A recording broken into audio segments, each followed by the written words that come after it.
know where the treats at. Is this the passing of the torch, right? Is this what this signifies? It comes down to that front office and what they feel is most important. The champ is here. We've touched down from a higher plane. Why you made it here? We always look forward to that week because it was always intense. You know that we ain't coming back. We about to. The man, the myth, the legend, Dante Hall. My favorite player growing up was Dante Hall. I love you guys in the show, but Dante was my guy. Get to dashing because you done on the warfare.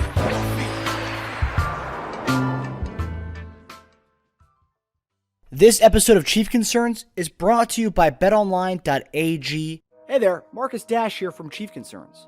Just want to comment and say BetOnline is your #1 source for all your sports betting needs.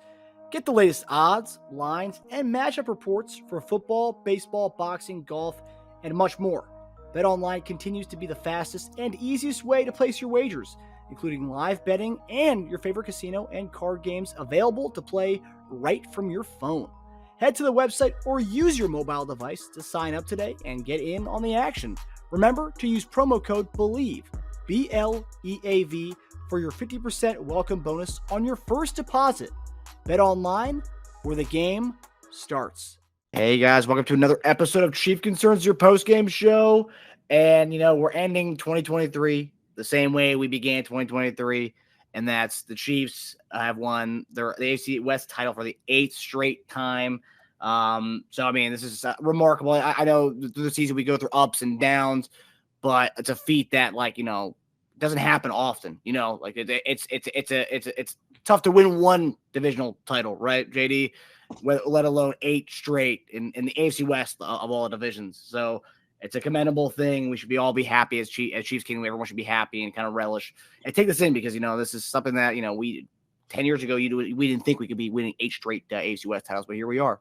So really happy for the guys and being in Cincinnati, a rival of ours in the fashion that we did today. So we should be getting right in here on this New Year's show. The offense looked phenomenal today as far as from a conservative standpoint. If we were trying to play a game of being more conservative, kind of playing this ball control type of thing, we went to Pound Town today with Pacheco. That's for damn sure, and he looked pretty damn good. I think he needs to be giving him more carries than he did, but with the touches that he got, over 120 yards rushing on 15 carries, pretty solid stuff. What do you guys think about what you saw from the conservative offense that we had today?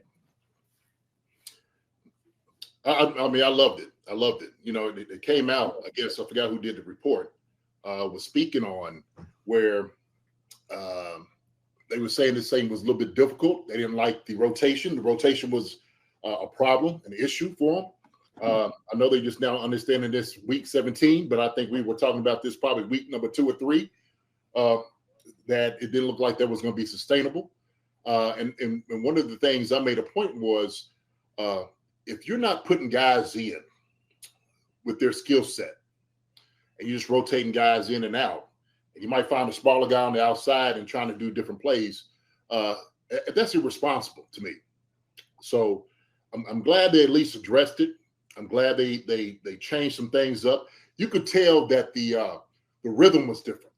And so I think we need to, going forward, we need to do a little bit more of this. The little conservative look, and it seemed like it was working. Guys looked like they were playing fast, and that's what you want to happen. You don't want guys thinking about what they need to do out there on the football field. It's just all reaction, and everybody's just playing. Another thing that we need to do, okay, and I keep saying this, I keep reiterating it over and over again, is we got to give the ball to Pacheco. Like you said that. We have to give the ball to 10. There's no reason that we have to do it. We almost have to say, every series that we play offensively, we got to give it to 10 at least once. I don't care what. I don't care if it's 3rd and 25. Find him, get the ball to him. Okay, find him and give the ball to him. But he is our guy. He is our guy on offense. We know that the offense is going to do better when you give him the ball. He's going to get better every time he has the ball in his hands. And so we got away from that. Very first opening drive looked beautiful. I think it was 7 plays for 76 yards. Exquisite. Then we come back, second series, don't even hand the ball to him. We give a swing pass to MVS, 2 passes, out, 3 and out, done. And I'm sitting there thinking, what are we doing? Like, why go back to those things that wasn't working for us before, and we don't utilize Pacheco? It's just crazy to me. It didn't make any sense, and that's the frustrating part of it. Is okay, you had such great rhythm going in the very first offensive series. Looked beautiful, exactly how it was supposed to be written up and scripted. And then the second series, you just like you just threw the whole thing out the window. So I love that about our offense, is at least trying to get back there, doing our thing that we're supposed to do. But we need to do more of that.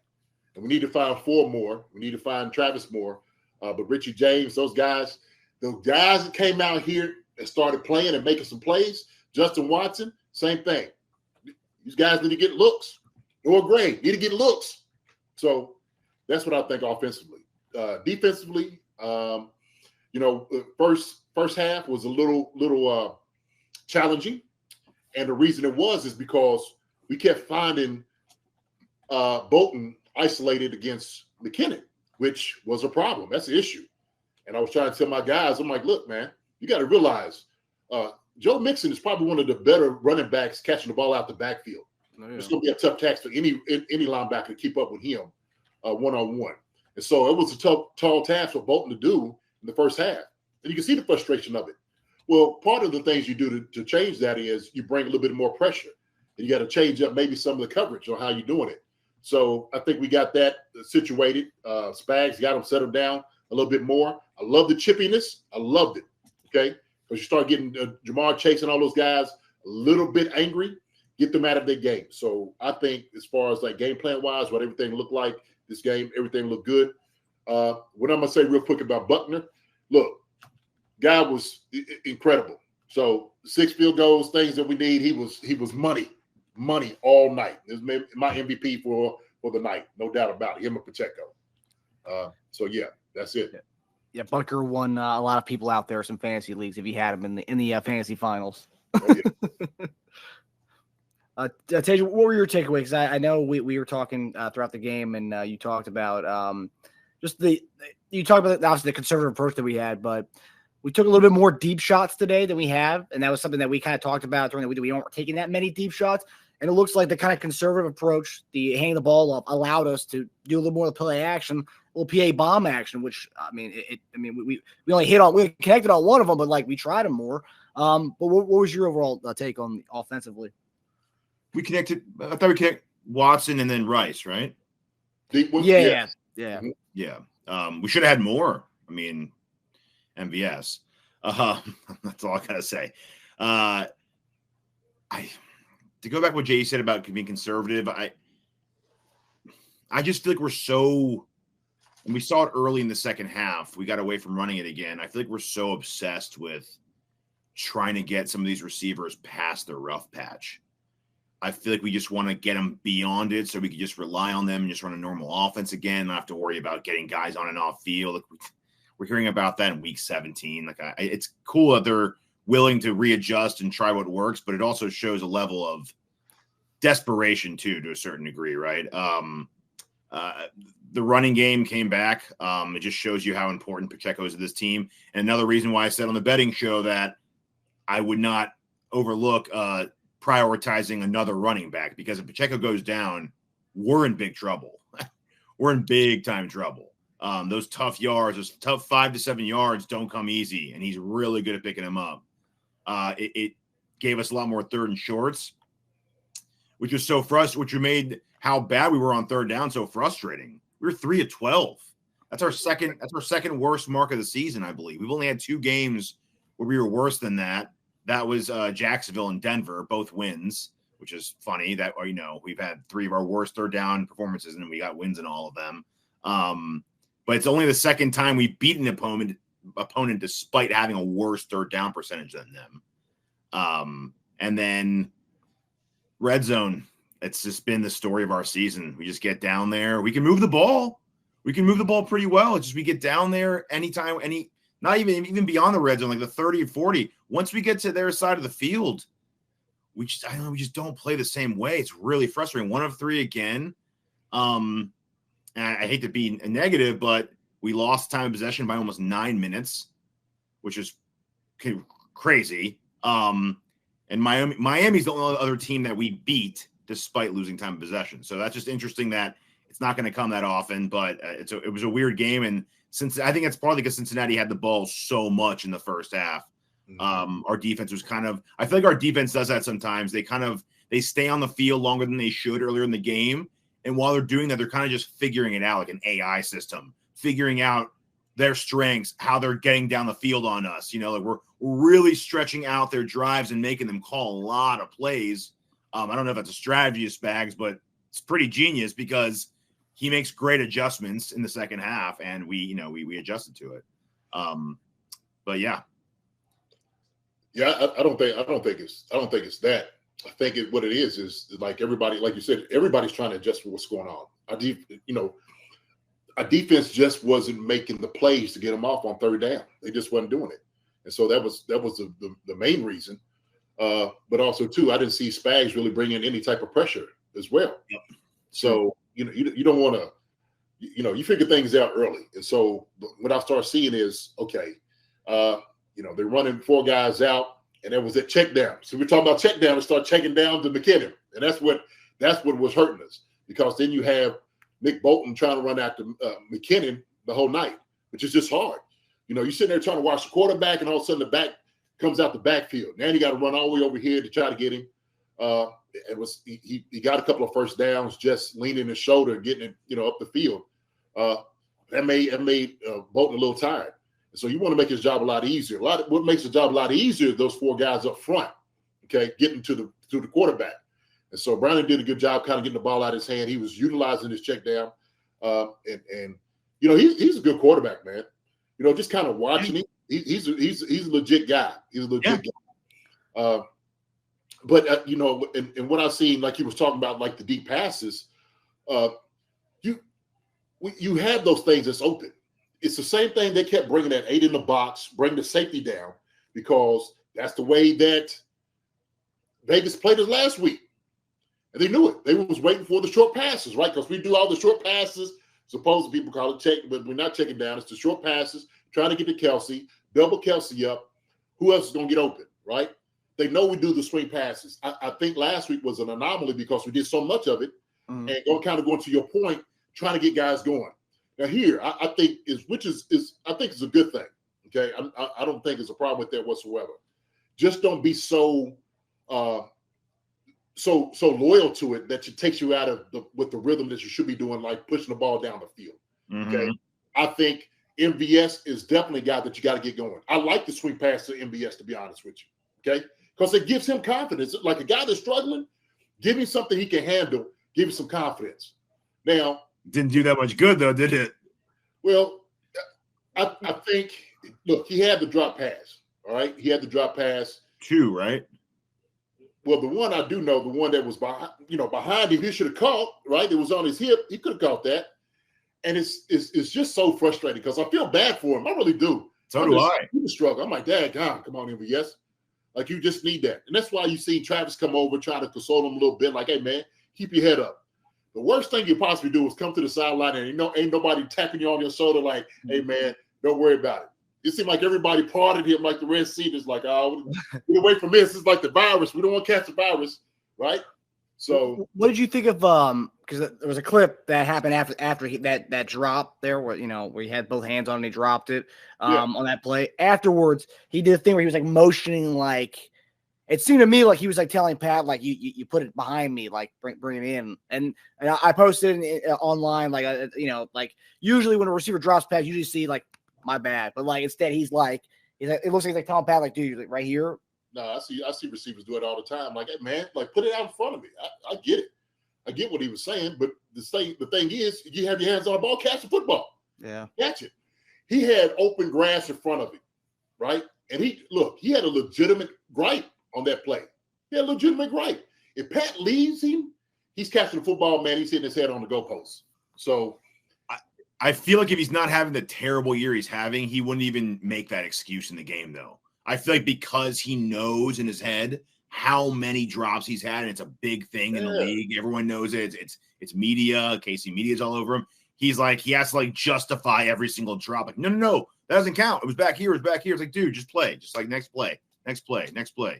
Yeah, but and the quarterback will come to a guy on the sideline. I don't even care. Like if it was even Devontae Adams, you throw it behind him and stuff. They'll let him know, like, "Hey, man, my fault." You know, a quarterback will tell him that. And I think, to be honest with you, I think they both feel that way, Teja. So Pat is like, "Hey, man, catch the football," because Pat don't want it on him as well. And I think this is where we are offensively, right? Because we know how bad it's been with the drops, and even Pat knows maybe some of the balls have been off. And so with him being a quarterback, pinpointing, and he knows, get out in front of him, that's a touchdown, right? But because we are professionals, you don't worry about it. You hit the hands, man, catch the football, catch it. So I think everybody looks for that escapism. I think they do. And Patrick was being hit there too. He was being hit. He had no pocket to step into that. Yeah, he just got nailed a half a second later. So I mean, you make an excuse for Patrick Mahomes. No. Well, listen, hey, both those guys, not bad. Both of them. Let's put it that when way. MVS does that, Mahomes is like, "Oh yeah, side of my head getting hit." That's why. I'm fighting for my life out here, man. Get on that offensive line in front of me. How about that? If your hands were on the ball, like his hands were on my helmet. So yeah, catch it next time, dude. But I also feel like Patrick's like trying to play. He's almost trying to play so perfect to overcome. I feel like we have so much in our heads at this point. We're in our own heads. God, this would have been a great year for a bye. But we're in our heads so much that everyone's just trying to play so perfect. And I think they're too just wound up.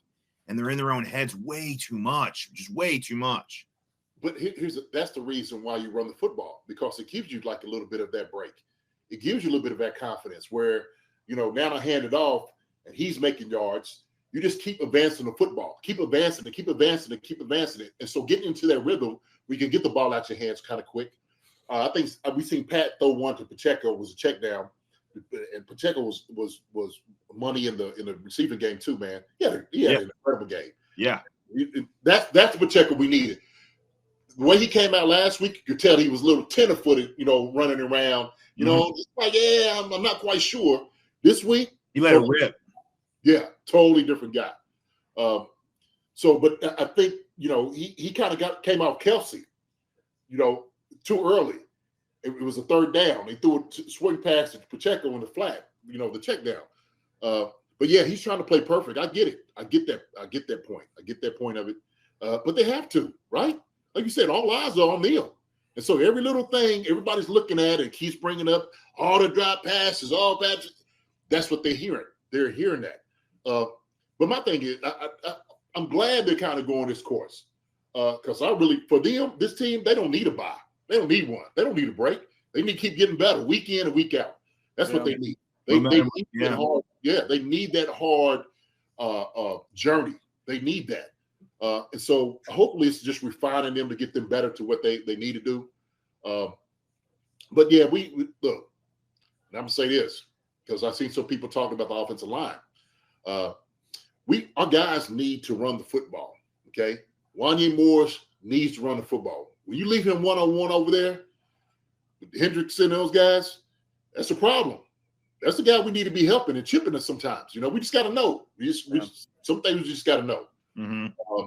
And so they're better suited running the football. 3rd and 1, 3rd and 3. I'm like, why are we not play action? At least play action. At least play action. This is the perfect time to play action. This is the perfect time to play some bully ball. But we want to sit back in the shotgun and don't give a defense anything to look at. Yeah. I'd love to see our play action numbers actually, because we should have done it more. When the run game is that effective, switch it up and start running more play actions. Run more play actions, man. I mean, that just changes eyes. It changes everybody. And when you have 3 tight ends in, you got 3 guys who can go out and go get it. So that's what kind of bothers me because I don't quite understand why we're not figuring that out offensively, scheming-wise, from Nagy or Reed, whoever it is that's making the call, right? I'll just name both of them. How about that? Because we don't know who's making the calls during that time. But 3rd and 3, you should be running the football or it should be a play action more than that. It should be. So we got to do a much better job. We have to do a much better job in the red zone, okay? 3rd down. If we want to win, we're trying to advance in the playoffs and try to get the Super Bowl. We need things like that to happen. We got to do a much better job in those areas. So, yeah.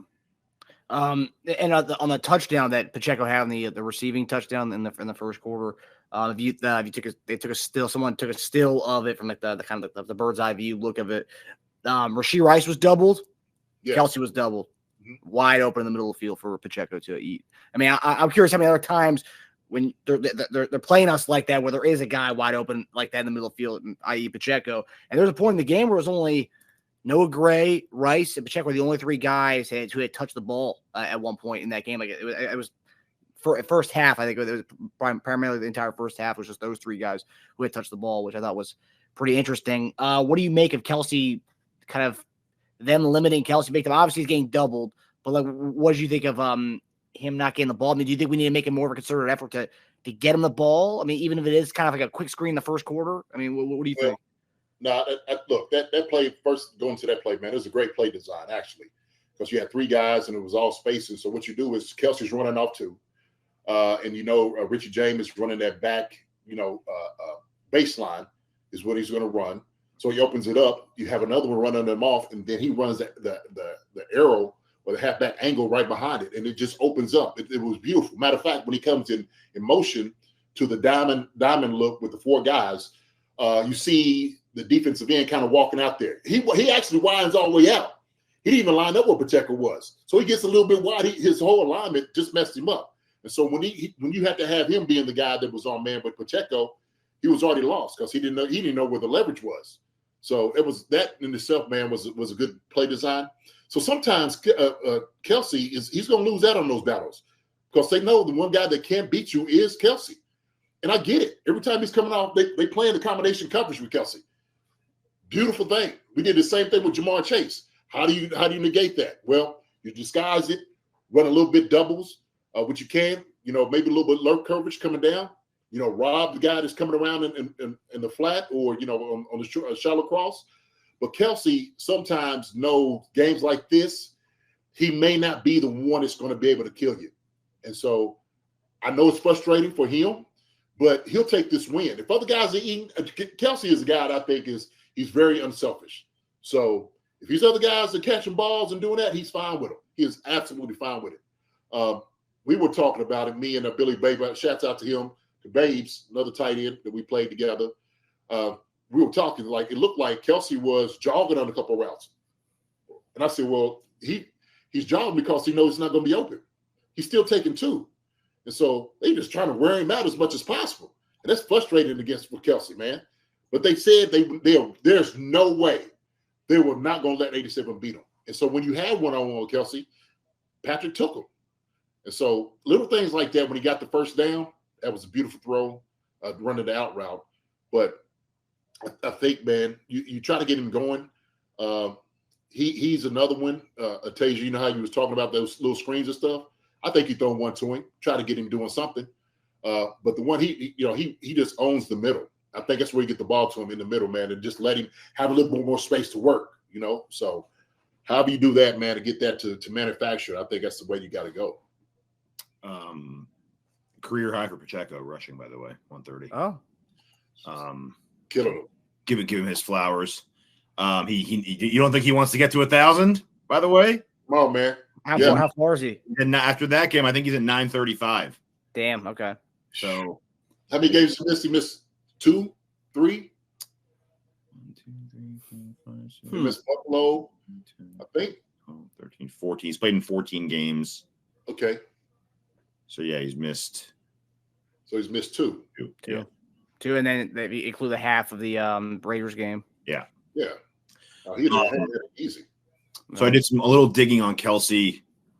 You tell me what you think about these numbers. Okay. So plays of 10 yards or more for Kelce. Yeah. Okay. 2000 this year, 39. Okay. Last year, 55. It's a big number. That's a big disparity right there. Did we get my assessment? What's that? Did we get my assessment so far? Yeah. Please, because before I said that, before you do that, okay. A buddy of mine asked about Kelce because they're doubling him.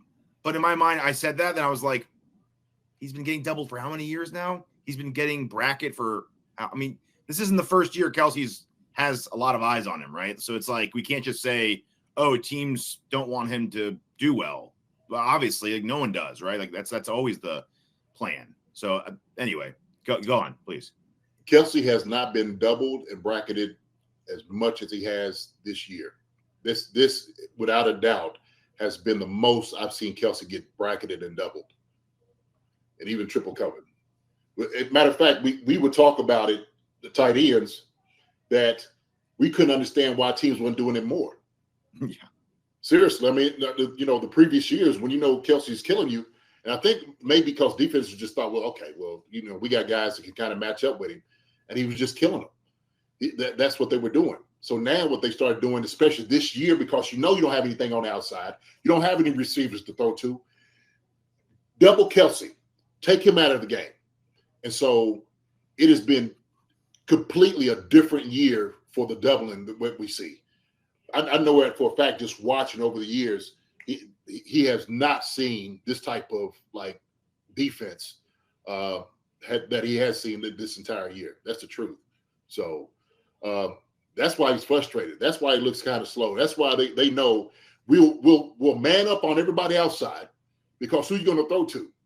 You got a rookie who sometimes catches screens, might take it. He fumbles the ball. MVS can't fight himself out of a wet paper bag sometimes. I'm just saying what the defense is saying. I'm not. This ain't me. Okay, I'm just. I'm just saying. I'm telling you how they talk in meetings. Okay. Sure. Like, okay, you got Justin Watson, who's a practice squad player from the Tampa Bay Buccaneers, that Tom Brady didn't want. Okay, stinky packing. You got Sky Moore, who's 5'9" on a phone book, and then who else you got? Kadarius Toney, who gets hurt every other play, and he can't line up on sides. So that's what they're saying, right? That's what they're saying. But they have said this: the guy that is killing us, who was one of the best tight ends ever played the game, Travis Kelce, and he has a great connection with Patrick Mahomes. That's his number one receiver. That's his number one weapon. Let's take it away from him, right? So if I'm going in, if I'm the defense coordinator, I'm looking at here, and I'll put a picture of Taylor Swift up. Taylor Swift's boyfriend, or Travis, however you want to do it, cannot be this week. We can't do it. We can't do it. He can't be the one that's going to be able to kill us. So that's the way I look at it, man. As a matter of fact, that's what's happening. That's what's happening. And so it's really that's why he kind of looks slow. That's why he looks a little beat down. That's why he looks a little frustrated, because he knows it's been more put on his plate than it has been before. And I tell you, man, it's a luxury when you have a guy like Tyreek Hill that's played with you for all those years, that you don't have to be the one that makes the plays all the time. You got a sucker over here to catch a football and go hit his head on the post as well, right? You don't have that. You don't have anything close to Tyreek Hill this year. He doesn't. So I think that's what it is. As a matter of fact, I know that's what it is. It's so interesting because his catch percentage is the second highest in his career, mm-hmm. but his yards per reception is by far the lowest in his career, by almost 2 yards. I was trying to find his yak, but I can almost guarantee you that his yak's probably the lowest in a long time as well, because he's just not shaking loose like he had been in the past. Sure, you got 2 or 3 guys around you. I mean, you got a crowd. That joker's being he's being huddled around like Taylor Swift. He's getting mobbed like her. So that's the reason you don't have yak yards, because they know they're going to be in the vicinity to kind of make tackles. So it makes sense. So then the level of difficulty goes up, because you're not really getting a lot of passes thrown to you, right? But when you do catch them, make sure somebody's there to hit it. And so I would reiterate that to my guys defensively. Okay. Hey, Travis Kelce is probably one of the greatest yak yard guys in the history of the game. You make sure you make a tackle, 2 or 3 hats and helmets on him every time he catches the football. If he catches it, you make him pay. You know what you do? Take some plays out of him. You keep hitting him and keep hitting him and keep hitting him. That's what you do. We got to rally, get around the ball to make sure this guy doesn't kill you. Yeah, you can't stop him, But you dad Chuck Dunn better make sure you don't let him get any yak yards after the catch. Say what's up, man. The Missouri boat ride, Danielle, and all these people. What's up? What's up, everybody? I do want to make a correction here. So someone asked about the Pearson question for y'all. What are the playoff seeding scenarios for the Chiefs next week? We are locked in at the 3 seed. So we're going. Someone said if Miami loses, we win. Miami loses and we win, we'll be the 2nd seed. That's not true, because if they lose to Buffalo next week, Buffalo will leapfrog us because they'll have a tiebreaker over us. So yeah, we're locked into the 3 seed after, and we won the AFC West now, so we're locked in playing the 6th seed in the playoffs. So that's the yeah. I just wanted to clarify that. I saw that one to make sure we got that right there. Yeah, we're the locked in at the 3 seed. So I'm curious, because you talk about maintaining a rhythm. When we preview next week, JD, I'm curious what you think about how much we'll play this coming week, since we are locked in at the 3 seed and we've already won our division, so there's really no change in where we'll be. And I know teams like to have somewhat of a kind of momentum going into the playoffs, so I'm curious to see how we kind of rotate our guys. But we'll get into that next week. More about this game. What's that, JD? I could talk about that right now, actually, real quick. Go for it. I do believe that the rotation is, if you're going to give anybody some breaks, I give Travis Kelce a break. Absolutely. Those guys, yeah. He's the one that deserves it. Everybody else, don't even think about taking your helmet off. Ain't no break for you. What you need a break for? You ain't did nothing all year. For real. Maybe Pacheco, maybe. Yeah, definitely Pacheco. So the 2 guys that get breaks, Travis Kelce and Isaiah Pacheco. Everybody else, strap it up, baby. That's how it works. Okay? So we need to get better. On the outside, we need to get better. We need rhythm. We need to get better. That's how that works. But other than that, man, don't look for don't look to tap your helmet or it's gonna be an easy game. No, sir. We're here to get better, week in, week out. Well, why is that, coach? Because you didn't do nothing the whole season. You ain't did nothing. You want a pat on the back for catching the football? Come on, man. You're terrible. So you want to pat on back for the 3rd seed? No. You ain't getting this game off. No, never. Nope. Yeah. Kelce definitely can do best. And plus incentives too. I mean, we're talking about. I'm sure Pacheco's got somewhat of a 1,000-yard incentive in his 7th round rookie contract. So that could probably go a long ways as far as how much he's making from being a 7th round contract that he has. So I'm sure he's going to want to get that 65 yards that he needs for the 1,000. He also wants 1,000. Oh, he's not 1,000 yet. No, how far? What does he got? He's at 9, I believe, 68. Oh man, you might see a half a ball then, JD. Half, then sit down.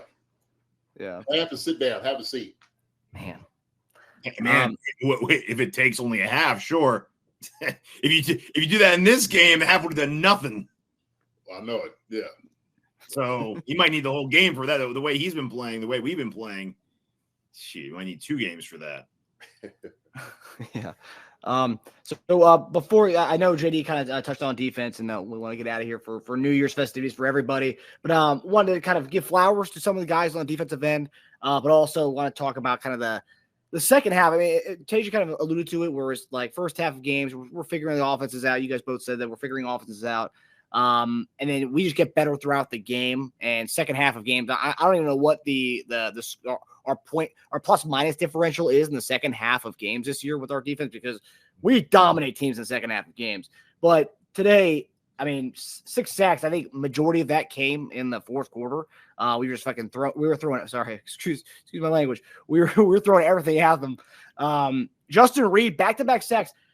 I don't know, JD, why are we blitzing this guy more? This guy's been here for 2 years, and I haven't seen this guy get blitzed that much, and he looks phenomenal. And he brought the wood all night tonight.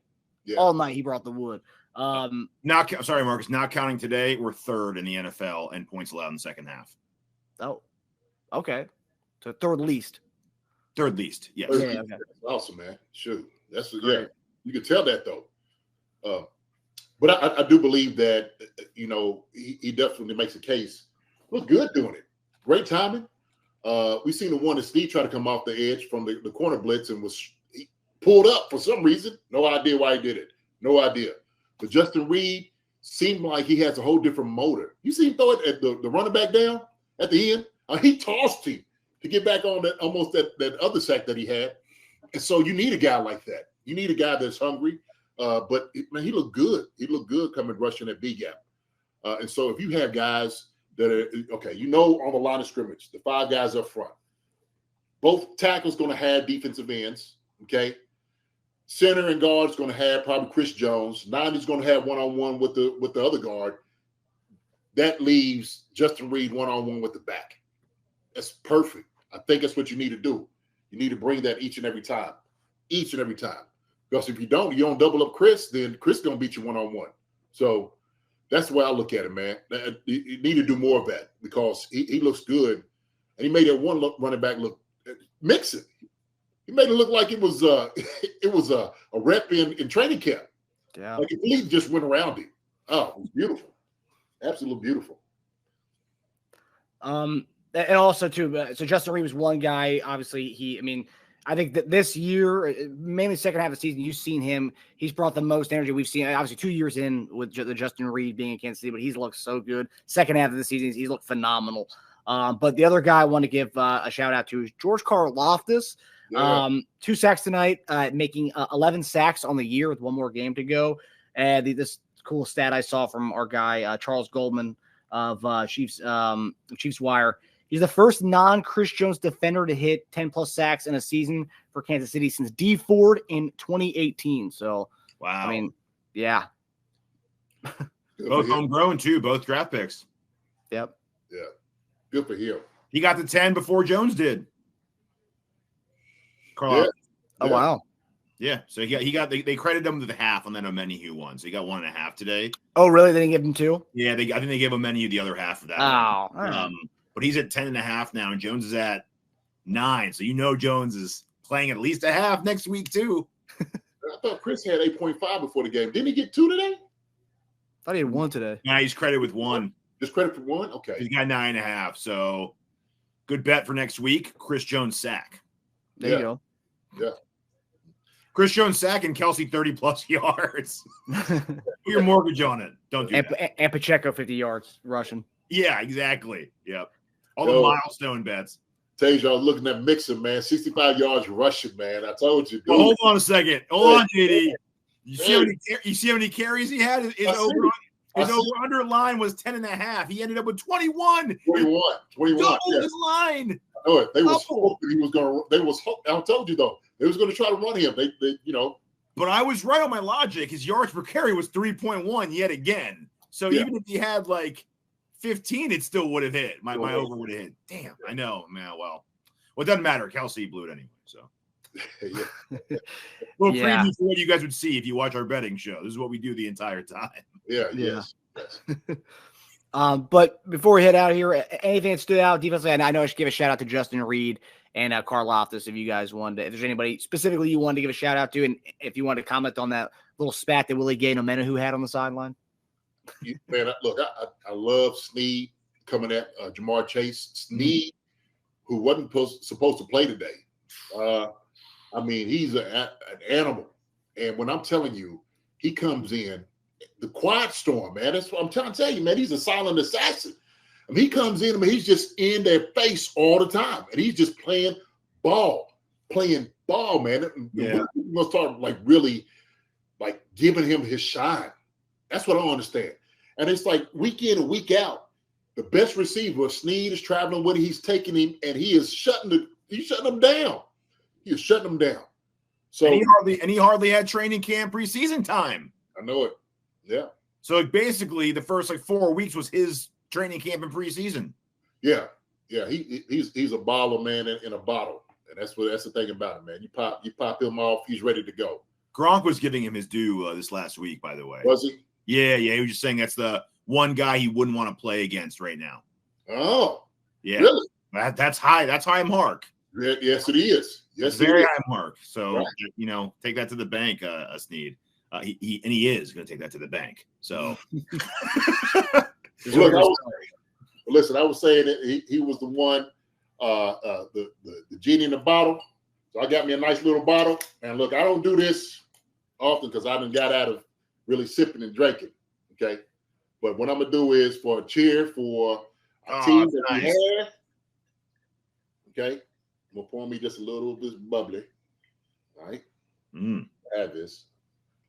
But I just want to say congratulations to the Chiefs. Okay, obviously for winning the AFC West. To this team for this beautiful win, but also to the Teja brothers. I want to let you both know, man. Listen, I appreciate you. I love you, and everybody comes on this show. Just want to wish everybody a happy New Year. Y'all be safe, drink responsibly. But for my family, the Dunn family, to everybody's family out there, but the Dash family, just want to let you know, man, that we love you. Peace and blessings to each and every one of y'all. Thank you for a much successful season that we've had so far on this show, man. But cheers to you all. Cheers, brothers. Love you And too, everybody brother. else out there.